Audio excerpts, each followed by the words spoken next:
So, Andy, my first question would be, since we have been talking about the use of social media and social media in journalism for so long, I would like to ask you, as in journalism you have the archive, what would the correspondent be for social media?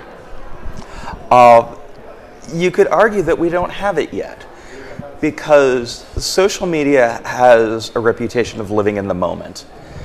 You know what you're tweeting right now, but you may not remember what you tweeted yesterday. And unfortunately, the amount of tweets that you can access only go back so far, several thousand tweets. So if you were to go back 6 months ago, a year ago, and you tweet a lot, you might not be able to access those things. Facebook only recently rolled out its timeline feature, which now allows you to dig back into your Facebook posts over the years. But until they did that, you had no way of accessing your prior history. And so there's a challenge I think we face in social media in general in terms of how you archive this enormous amount of information and make it readily available to the average person. And I don't think we have a system-wide answer to that yet. So not only there's no archive, but at the moment, correct me if I'm wrong, we don't really have a way to analyze that amount of data in depth. Well, there isn't an individual tool that will automatically go through your history and glean certain information from it. There are tools that people have been creating experimentally that will do things such as look at trends over time, do a linguistic and sentiment analysis of social information. But I think we're just in the early stages of those technologies. We're not at a point where, for example, you could take a large amount of Twitter data and have a system analyze the point of origin for rumors and to be able to figure out the motivations behind those rumors.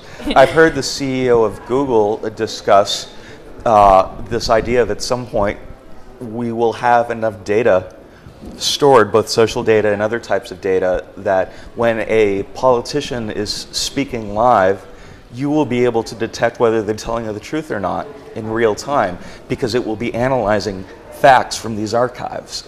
And so, we're nowhere near that right now, but who's to say that that won't be possible in the near future? Okay, so one curiosity that has been the center point of many discussions, especially in Italy, is about the privacy. So who will be the owner of the data? I think that depends where you are and what the laws are. Right now, when you join most social networks, if not all social networks, there's a terms of service agreement. And you have to click that box saying that you agree to it. They're often dozens and dozens of pages long, and it might take you 2 hours to read through the whole thing if you did, but no one does. And in many cases, those documents will say that the social platform has the right to use your data in any way they see fit. You may still own your data, so if you write a tweet, you still own that, but they can still analyze it, monetize it, and market through it. And over a period of time, we're producing a lot of data. We're producing data on how we shop, what we're thinking about, who we have relationships with, where we're traveling over time. And if you connect all those things, you're able to actually create a pretty accurate map of a person's life and lifestyle. And that raises the question of, do you have any say over that data? And I think we don't have a clear answer to that yet. Privacy advocates want to make sure that you do have that choice. Companies push back and say, well, don't worry, we're not going to do something that exploits you. And neither side really believes each other. So I can understand why it's a concern, just because if you look at the data trail we all leave behind, all I can say is I feel lucky that I live in a state where I'm not being monitored by police on a daily basis, because boy, my social data could really be used against me.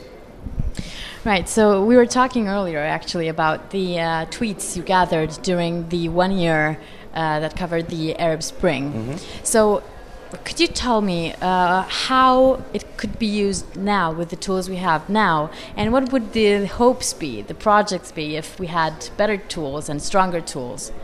Well, I would love to have people play around with my Twitter data set from 2011 to see if they can detect stories that might have fallen through the cracks, or identify the social relationships between sources, and if there's a pattern that exists between who's more reliable than others or who's more trustworthy than others. Detecting the ebb and flow of traffic during certain types of events and what we can learn from that. So I think there's a research angle to this where researchers just want to look at the Arab Spring or aspects of journalism, but I also think it's an opportunity for us to get a better handle on new types of storytelling we might do in the future. And I don't have an answer to any of this yet. Like, I can imagine real-time geographic mapping of tweets so you can see where people are in a given situation. There are probably whole new ways of telling stories that way. But we're just scratching the surface, so we'll have to see where that goes next. All right, Andy, thank you so much for Thanks, being my with pleasure. us today. Yeah, take care. Okay.